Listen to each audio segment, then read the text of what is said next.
Olá, gente, tudo bem? Está falando aqui é o Thiago, e hoje a gente tem mais um Papos Bioclimáticos. Dessa vez a gente vai ter a arquiteta Maíra Afonso de André, que é arquiteta, formada pela USP São Paulo, pela FAUSP, com com um mestrado profissional na Politécnica de Madrid em 2012, e o mestrado em Engenharia Civil pela UFSC, lá no LabE. E agora ela faz doutorado também lá na UFSC com o professor Lamberts. Além disso, ela tem uma grande experiência na área de eficiência energética, de conforto ambiental, já trabalhou em diversas empresas, como a OTEC e a Mitsid. A gente vai conversar um pouco dessas experiências dela, como é que a pesquisa dela tem se encaminhado e como é que ela aplica isso no mercado de trabalho. Maíra, muito obrigado por ter aceito o nosso convite. É um prazer ter você aqui com a gente.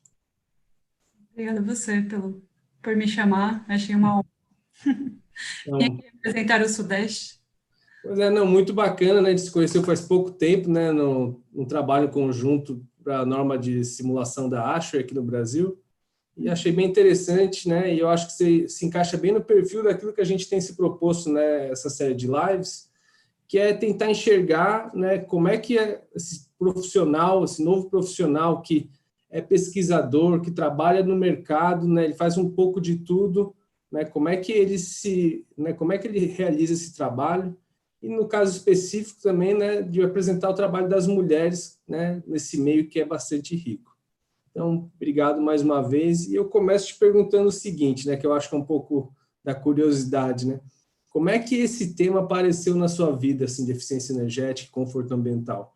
Foi uma coisa que antes da faculdade você já gostava, ou foi durante a faculdade, ou um trabalho específico que você estava fazendo? Conta um pouco para a gente como é que foi essa iniciação nessa área. Uhum, legal. Eu fui fazer arquitetura meio... Todo mundo me falava assim, você desenha bem, gosta de matemática, vai fazer arquitetura, então. E acho que tem aquela coisa de... A gente não sabe muito bem o que nos espera, né, na faculdade, como é que vai ser realmente a carreira, o que vai ser legal. A FAO tem um curso muito amplo, a gente vê a fundo várias vertentes, né? Tem aquela coisa bem Bauhaus, assim, fazer desde a cadeira, o cartaz, o prédio e a cidade.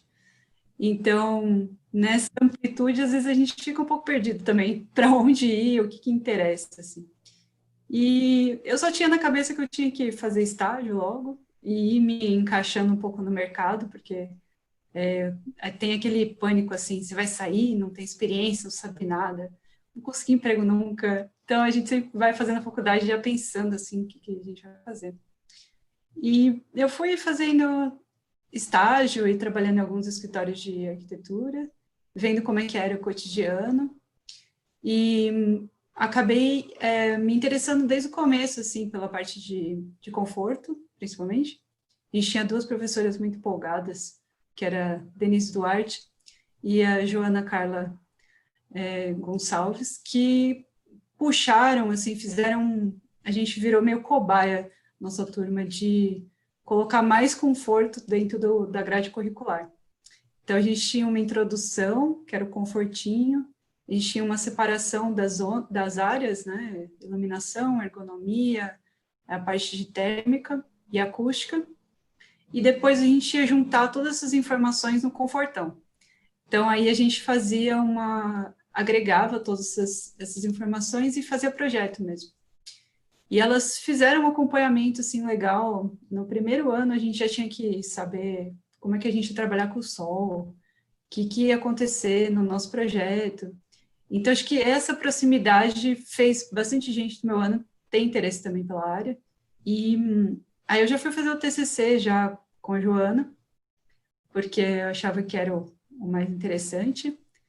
E aí eu fiz um estudo para Nova Luz, que na época estava em pauta, uma proposta bombástica no centro de São Paulo, que ia verticalizar tudo. O Labout também tinha trabalhado, que é o laboratório de lá, tinha trabalhado bastante com isso. Então eu peguei essa onda aí, comecei a estudar, e foi bem legal fazer o TCC e tal.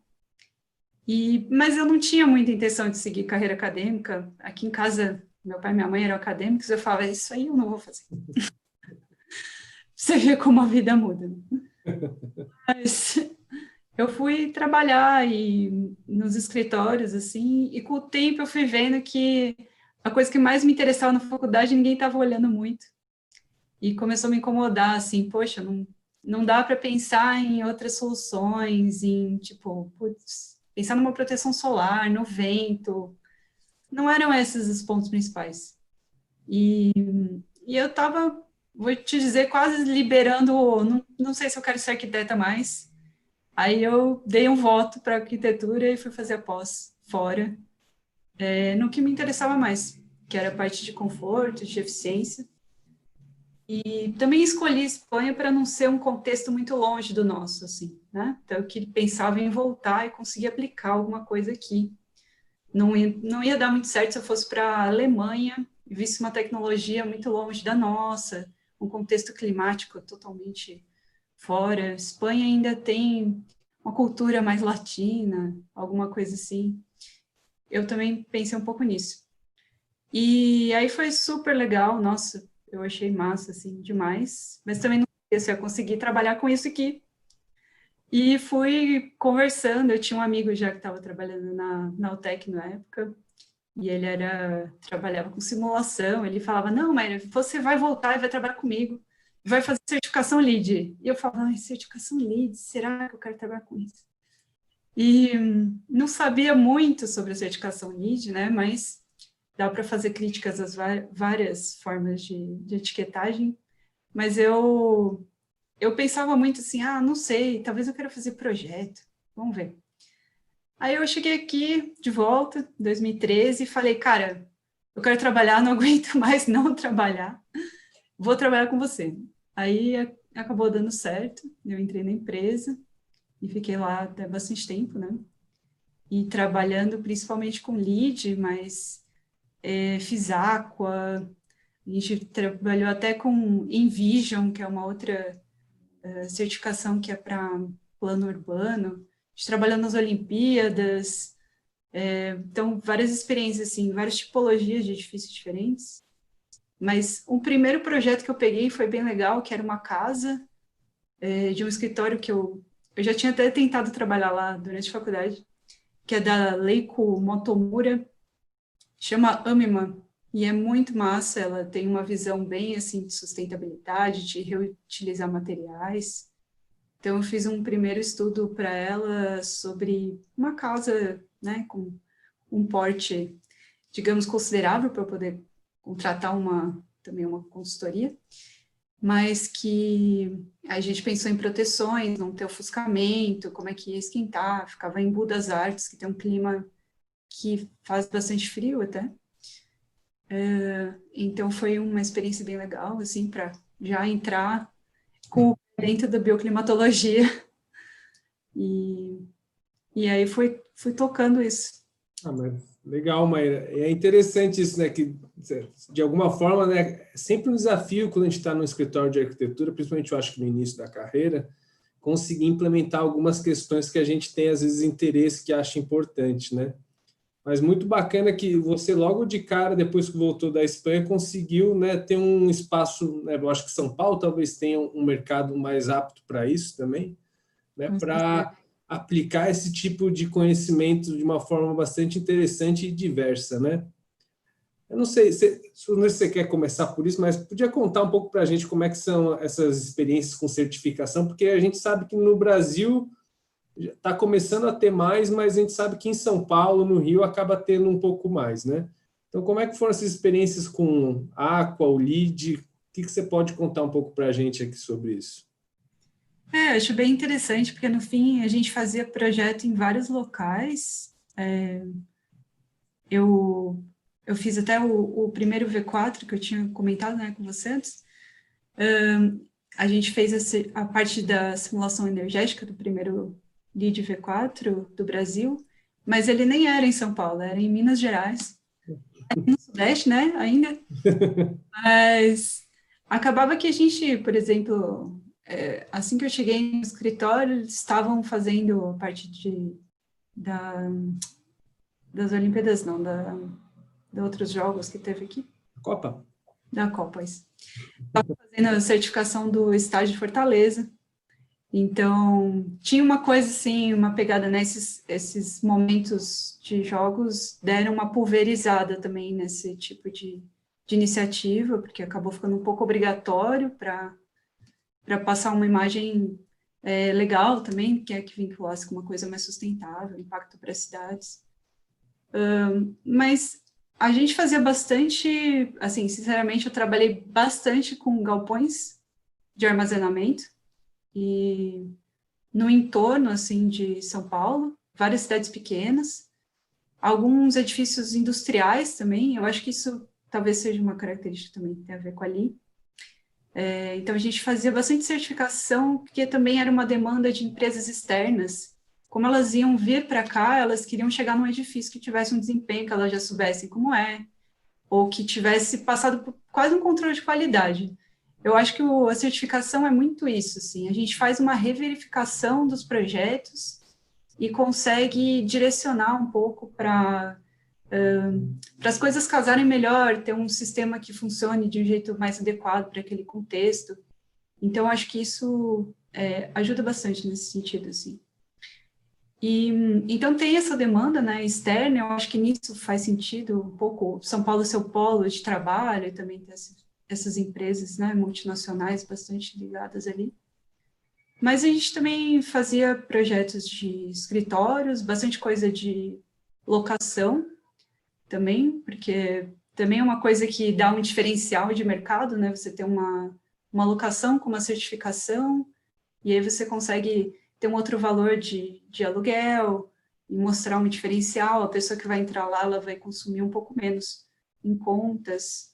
Então, acho que isso também são algumas coisas assim que são produzidas, né, pelas etiquetagens.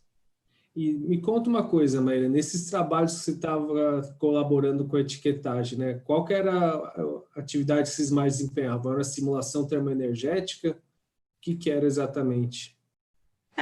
O processo, na verdade, assim, o escritório fazia todo o processo. Eu era do departamento que fazia parte de simulação, então a gente fazia tudo que tivesse a ver com simulação. A parte de simulação energética é obrigatória, no Aqua, no LEED, sempre tem um ponto principal, né? E, por exemplo, no LEED, as partes de conforto são optativas, né? Você vai ganhar pontos a mais se você fizer uma análise de conforto térmico, uma análise de conforto lumínico. A gente fazia também a parte vinculada com qualidade do ar. Também você consegue ganhar alguns pontos a mais se você tem uma qualidade do ar aumentada. Então, tinha um valor mínimo e um a mais. E esse a mais podia ser verificado pela ventilação natural. Aí entrava nisso a parte da simulação, porque a gente simulava a taxa de renovação do ar nos espaços. Então, também era um ponto interessante, assim. Então, eram todas as simulações possíveis estavam comigo. Fazer esse acompanhamento, e era legal ter isso junto, né? Porque uma coisa acaba influenciando a outra, então a gente conseguia pensar ao mesmo tempo, assim. Então, na verdade, eu acho que isso é um papel interessante, né? Que a simulação acaba servindo de apoio para várias, né, questões da certificação, né? Uhum. E me conta uma coisa, né, nesse sentido, né? Eu sei que você está lá na discussão da norma, né, de simulação da 209, da ASHRAE, né? Uhum. Mas, assim, a minha impressão, não sei se você tem essa mesma impressão ou, né, se as vivências são um pouco outras, né? Mas o que acaba chegando é um projeto pronto para você, né, dar um aval, para dar uma, vamos dizer assim, é muito mais um sentido de verificação, né? Muitas Uhum. vezes.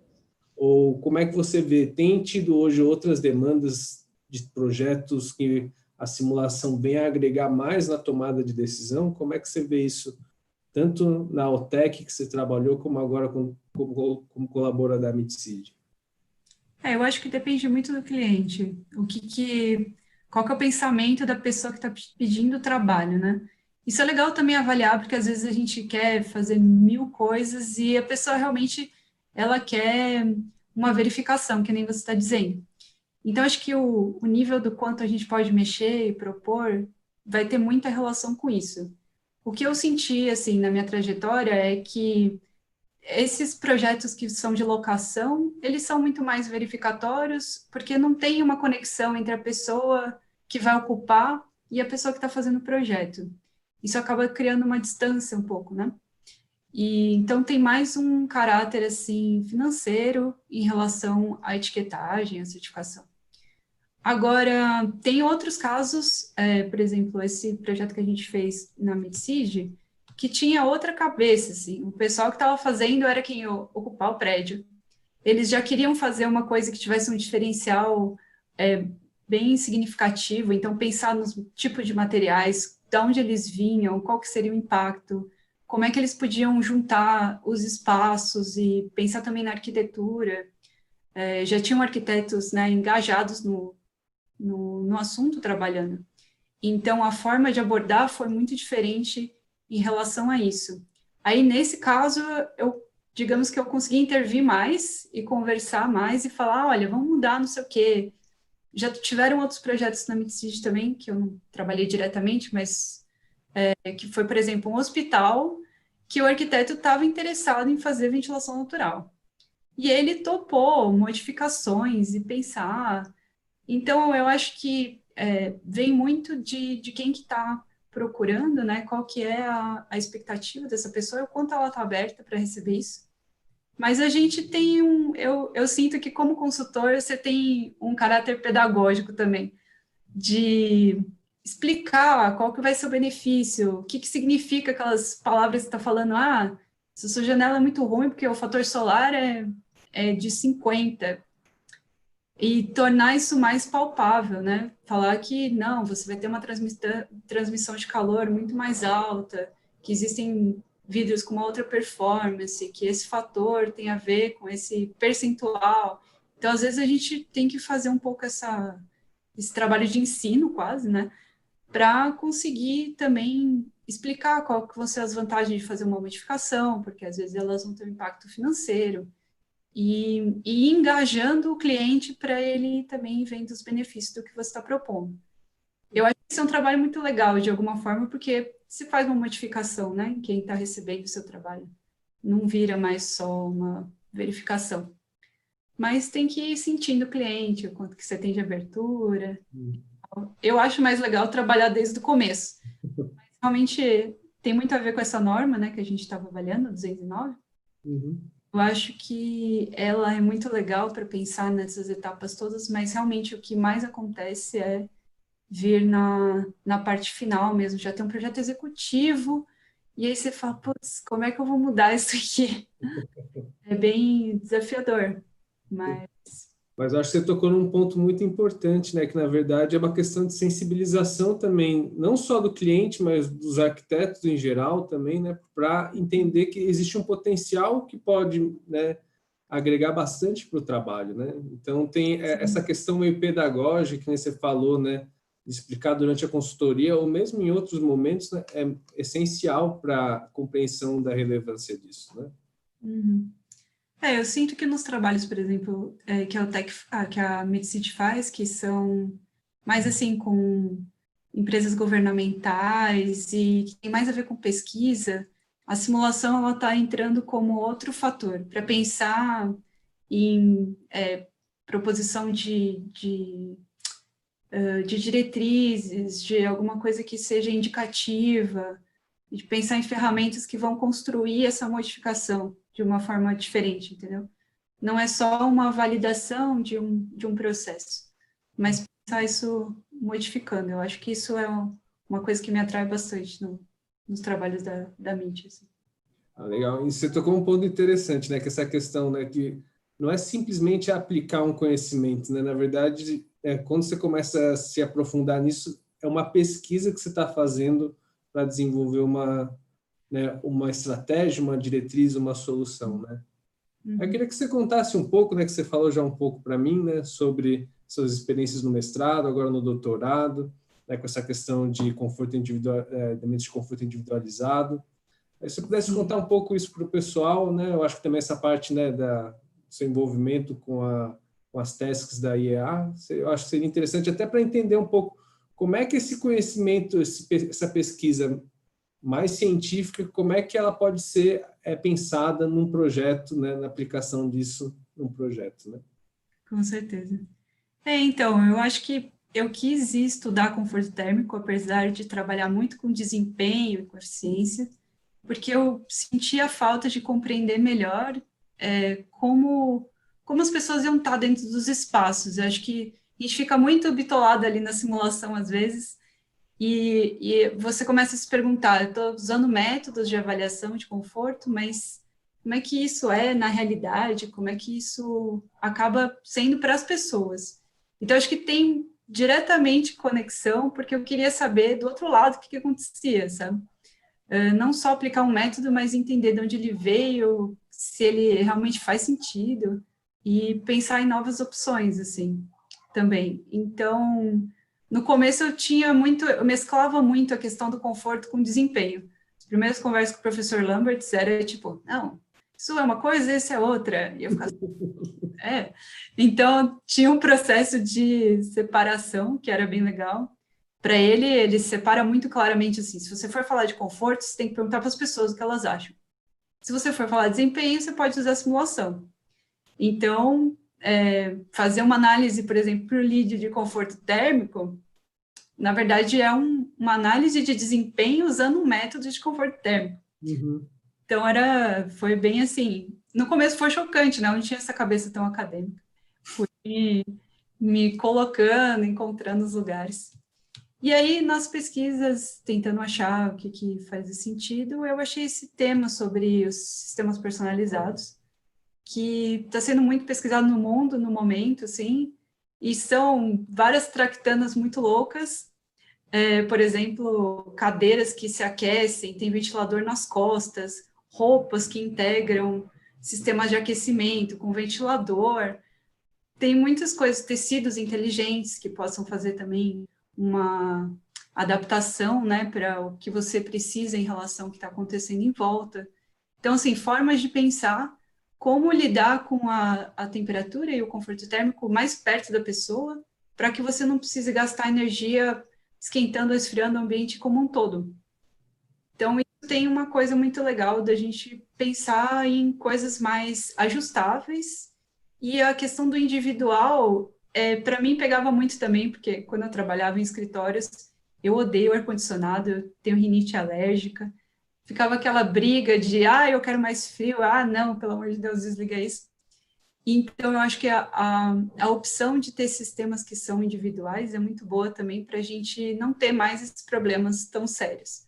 Então, eu comecei a estudar bastante também a diferença entre homens e mulheres. Essa pauta me pegou bastante também durante a pesquisa. A nossa sensação térmica é muito diferente, constituição corporal também, e questões culturais também, né, de homens e mulheres, o que as mulheres podem fazer no ambiente de trabalho que é basicamente masculino. Então, esse também foi uma coisa que me pegou bastante, e se a gente pensar que a gente poderia manter uma temperatura um pouco mais alta, né? Aqui em São Paulo, todos os escritórios têm ar-condicionado. Se você não tiver ar-condicionado, você basicamente é pobre. Tipo, existe uma relação muito grande entre status e o sistema, o que eu acho muito triste, porque a ventilação natural é muitas vezes agradável, dá uma sensação melhor, você tem melhor saúde, a gente está vivendo a pandemia, a gente vai ter que repensar um pouco, acho que essa questão de ficar confinado. Muitos lugares nem renovação do ar tem, não tem nenhum sistema que traz o ar de fora para dentro, só fica ali recirculando. Então, eu acho que a gente perde muitas oportunidades usando só ar-condicionado. E aí tinha essa questão, assim, você só vai poder ficar no ar-condicionado e você não vai ter nenhum ajuste, né? Então, se a gente pudesse ter uma temperatura um pouco mais alta, mesmo com ar-condicionado, e eu ficar bem e você usar um ventilador, por exemplo, estaria todo mundo feliz, sabe? Então, veio um pouco disso o meu tema de mestrado, e eu estou tocando isso um pouco mais. Eu fiz um estudo de campo, dando ventiladores individuais para as pessoas, vendo como elas usavam, o que acontecia. E agora eu quero fazer uma intervenção um pouco mais dramática de mudar realmente a temperatura do set point e ver o que acontece. pensar num sistema de automação, talvez, com um metamodelo, alguma coisa que entenda o que as pessoas preferem. Existe uma diferença grande entre os modelos e o individual, né? O que eu gosto, o que você gosta. Então, tentar usar isso para setar um ambiente é desafiador. E juntar essas coisas. Então, eu estou aí, né, no doutorado nesse sentido. Acho que tem muito a ver com consultoria ainda. Eu gostaria muito de conseguir levar depois esse conhecimento para escritórios reais, ver como é que isso podia ser aplicado na prática. Acho que eu nunca consigo totalmente desvincular o que eu estou fazendo, estudando, do que eu vou fazer depois. Então, acho que isso sempre fica na minha cabeça, assim. Claro. E é bem interessante pensar nisso, né? Que na verdade a gente tem sistemas que são muito rígidos, né? Para como lidar com conforto, né? Ou é isso ou é aquilo, né? É muito 8 ou 80, né? E é aquela coisa, não tem muita flexibilidade e a gente, né? Os ambientes são flexíveis de certa forma, né? A gente pode estar em lugares diferentes, né? E as pessoas são muito diversas, né? Então, eu acho que a pandemia ela acaba tendo esse papel também de botar umas coisas muito em evidência para a gente, né? Que eu acho que é inevitável que eventualmente a gente acabe pensando um pouco mais em outras formas, em ser mais flexível, né? E o ajuste individual é com certeza essencial, né? Eu penso muito que é assim, né? O sistema de condicionamento de ar é como se a gente usasse algo super potente para matar uma mosca, né? Então, às vezes está um pouco ruim, já liga, já deixa 20 graus, né? Então, tipo, existem muitas nuances, muitos meios termos que a gente pode conseguir atingir, de verdade, né? Uma coisa que eu percebi no estudo que teve bastante impacto é que as pessoas queriam ligar o ar justo quando elas voltam do almoço, assim. Então, elas se deslocaram, sentiram o calor do lado de fora, e tá naquela coisa, entra no espaço e fala, nossa, estou morrendo, eu vou ligar o ar-condicionado. E eu dava uma direção para elas e falava assim, tenta ligar o ventilador antes. E foi o momento que as pessoas mais usaram o ventilador, foi bem nesse momento.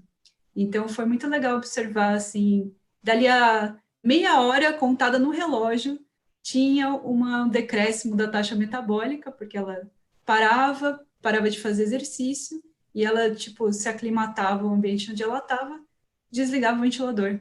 Era, tipo, muito bonito, assim, ver a teoria na prática, sabe? Meia hora de adaptação ao ambiente, aí você contava e dava certinho. Então, eu acho que a gente tem que ir se conscientizando um pouco dessas opções e vendo o que acontece. Esses ventiladores, por exemplo, foram muito usados no Japão, quando eles tiveram as crises energéticas, e eles propuseram um aumento drástico da temperatura de set point para 28 graus, porque eles não tinham energia, né? Com tsunami, problemas com usinas.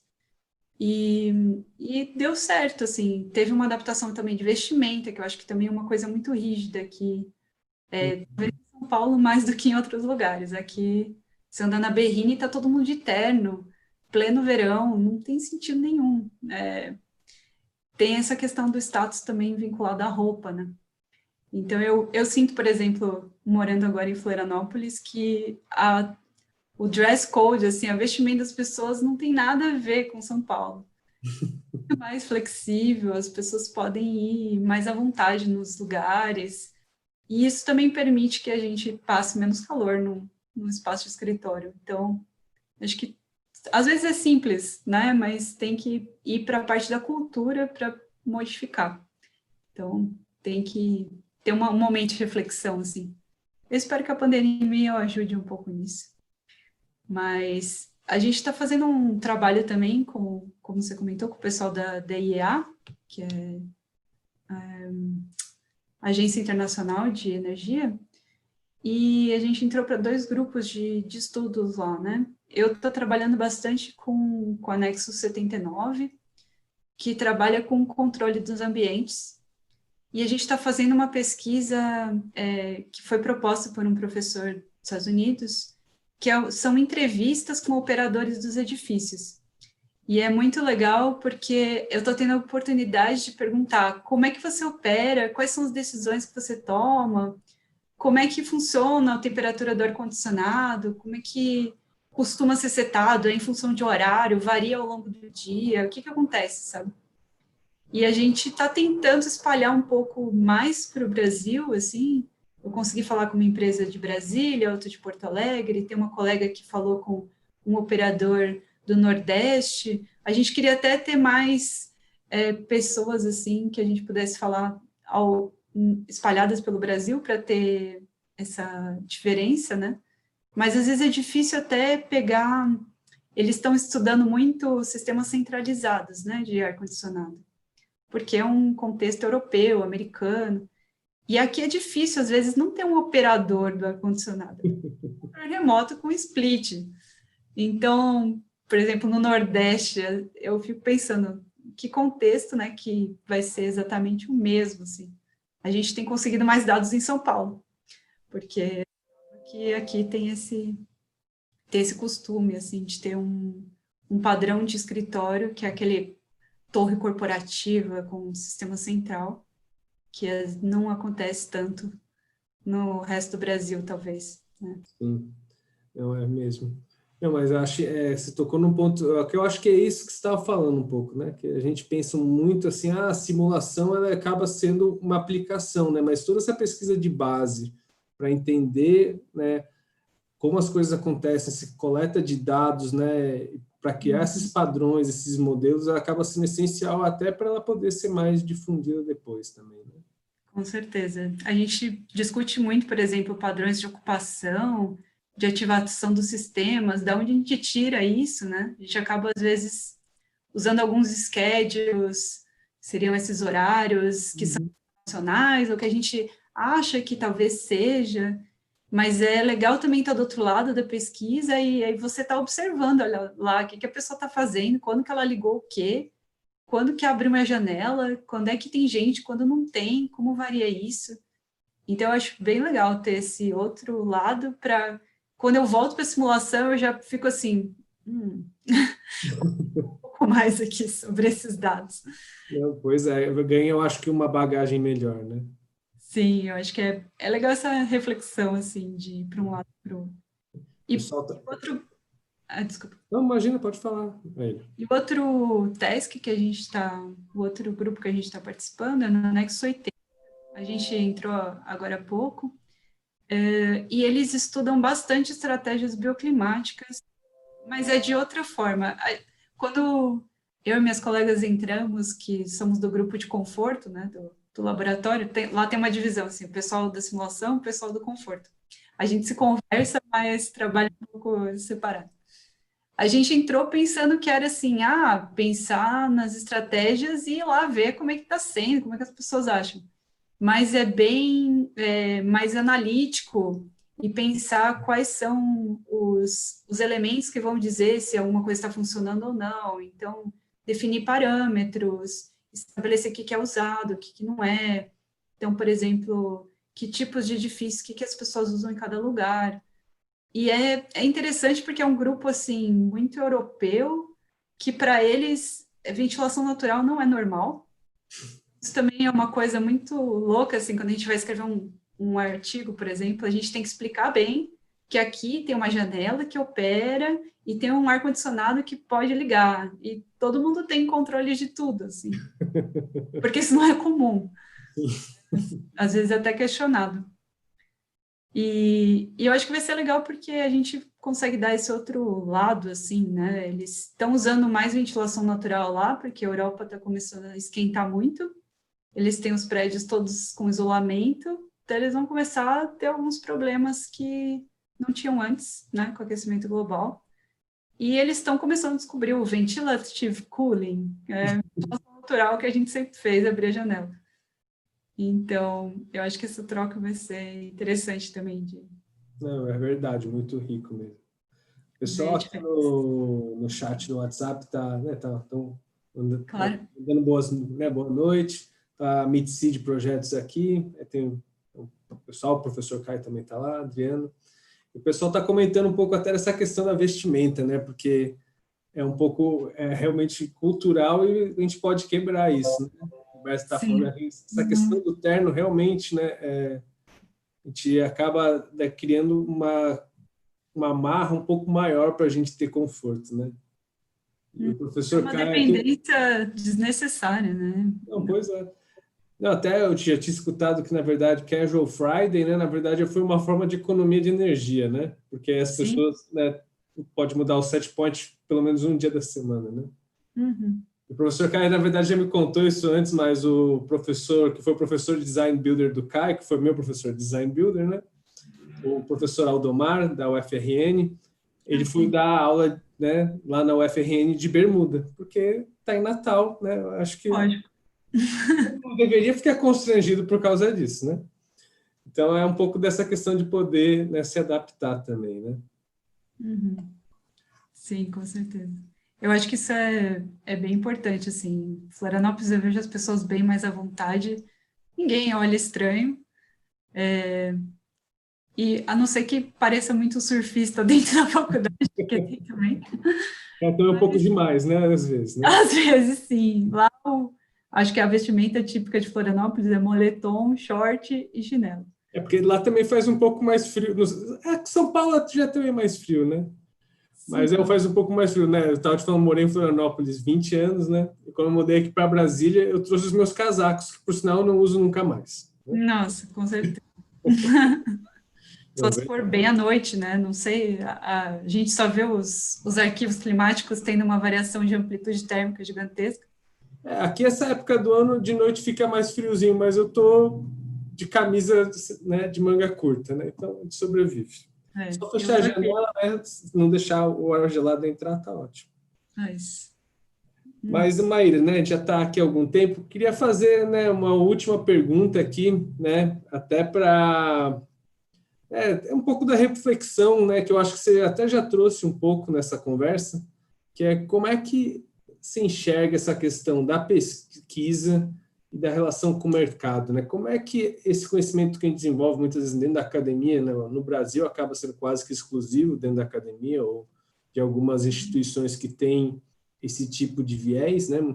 Muitas vezes em parceria até com a academia. Como é que se enxerga uma forma da gente poder trabalhar isso melhor, né? Porque muitas vezes conhecimentos, acho que são desenvolvidos de forma bastante interessante dentro da academia, mas como é que isso poderia se transformar para passar? O que você acha? É falta de parceria? É falta de comunicação? Qual que seria a sua visão para a gente tentar pensar isso de uma outra forma, para tentar caminhar, né, de uma forma que a gente possa fomentar melhor que os projetos sejam cada vez com mais qualidade, com mais conforto ambiental, com mais eficiência energética? sim, eu acho que esse ponto é bem importante. Acho que é uma coisa até que frustra quando a gente está na faculdade e não consegue conversar com a cidade, né? O que está acontecendo do lado de fora. Então, acho que é um ponto bem crucial, assim. Eu sinto que está faltando bastante divulgação do conhecimento, então acho que é bem legal esse canal que vocês fizeram e que deve estar tendo muito mais agora lives e webinários e coisas do gênero, porque a gente consegue compartilhar um pouco do que está acontecendo, né? Então, acho que esse é um primeiro ponto de comunicação, de tornar mais público o que a gente está construindo. Eu acho que nesse processo seria muito importante também usar uma linguagem acessível, porque às vezes a gente vai fazer umas coisas muito complexas e a gente precisa que as pessoas comuns também entendam o que a gente está fazendo. Então, acho que esse também é um ponto bem legal. Mas sim, eu acho que tinha que ter muito mais parceria entre empresas, iniciativa pública e a universidade. Eu acho que a universidade está produzindo os insumos para que o país tenha outra condição e ande mais rápido. E acho que isso tinha que ser visto de uma forma melhor. Eu acho que, por exemplo, o PBS é desenvolvido dentro da UFES, que é uma coisa bem legal, porque já está se falando, né, de uma aplicação de etiquetagem para ter um nível de desempenho mínimo. E isso está vindo de dentro da universidade, eles estão lá sempre trabalhando, fazendo coisas novas. Agora está em revisão, eles estão lá trabalhando bastante para ter um nível melhor, para ir repensando como é que é a aplicabilidade e tal. Mas acho que tem que ter um caminho de volta também, depois de ir vendo como é que funcionou. Então, acho que As chamadas públicas para discutir essas coisas também são muito importantes, porque aí tem uma conversa sobre quem aplica, quem constrói, quem está pensando sobre o assunto, que é muito importante, né? O laboratório também lidou muito agora com a norma de desempenho, que também está em revisão, a 15575. Isso também tem uma aplicação no Brasil todo, então também tem um impacto grande, também tem que ter essa conversa. Eu acho que quando a universidade consegue ir para a questão de fazer normativas e prescrever o que é um próximo indicador para a construção civil, por exemplo, é bem importante, assim. Eu acho que aí conecta bastante com o conhecimento de ponta aplicado ao que está se produzindo. Mas tem que ter uma conversa. Eu consegui acompanhar um pouco o processo lá e é bem assim, tá, a gente quer chegar aqui. No primeiro tem esse degrau, depois tem esse outro e a gente vai construindo junto com quem está se relacionando com aquele processo. Então, acho que isso é bem legal. Mas tem, assim, muitos projetos de pesquisa e desenvolvimento também que são possíveis. Eu acho que a MITSID consegue fazer muita coisa de pesquisa que é difícil ver em empresas, assim, totalmente fora da universidade acontecer, e eu acho que isso é muito legal, de conseguir conversar com iniciativa pública e trazer pesquisa mesmo, faz levantamento de dados, faz uma revisão bibliográfica para conseguir ter insumos para desenvolver uma ferramenta. Então, acho que isso é um caminho que está acontecendo pouco e que é bem, assim, bem importante. Acho que no exterior isso é bem mais comum, né?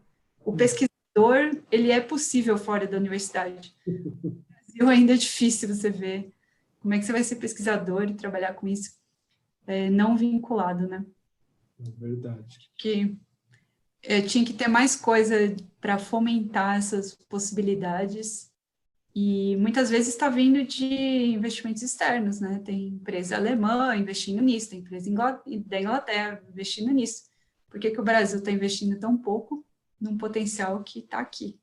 Acho que isso é um ponto importante. Verdade. A gente tem que aprender a votar também. Muito, verdade. Não, Tá mas tudo... eu acho que muito que a gente pode caminhar, mas eu acho que a gente tem exemplos bons, né? Já acho que esse exemplo, né, muito bacana você trazer o que vocês têm feito na MITSID, que eu acho que claro que é desafiador, né? Porque quando ninguém está fazendo, sempre, né? Você ser o primeiro a fazer, um dos primeiros é sempre desafiador, mas é muito importante para a gente ver que existem alternativas para tentar melhorar esse cenário todo. Maíra, queria mais uma vez agradecer sua presença, foi um prazer ter você aqui com a gente, né? Se você quiser deixar uma mensagem final, fique à vontade, tá? Eu queria agradecer muito também, achei muito legal a iniciativa de vocês, e conhecendo mais vocês também, eu acho que a gente tem que se conversar mais, né, quem está nessa área, fazendo pesquisa, então agradeço muito essa representação, e convido quem está assistindo também a ver nos canais da MITSID, ver também, a gente está postando bastante coisa de conteúdo, e aulas, agora eu estou no Instagram lá fazendo live, aprendendo essa vida blogueira, não é muito a minha área, mas vamos lá. Eu acho que a gente tem que disseminar o máximo possível o conhecimento, então eu acho que todas essas iniciativas são muito boas. Então é isso. Tá certo. Conversando. Maíra, muito obrigado ao pessoal que está no YouTube, também agradeço pela presença. E semana que vem a gente tem a última série dessa live, que é com a professora lá do LABE, né, ex-doutoranda do LABE, com a Veridiana. A gente vai conversar também um pouco e aí depois a gente anuncia, né, as próximas lives que a gente tem por aí, que a gente tem umas coisas bem legais, tá bom? Muito obrigado, gente, e um grande abraço, boa noite.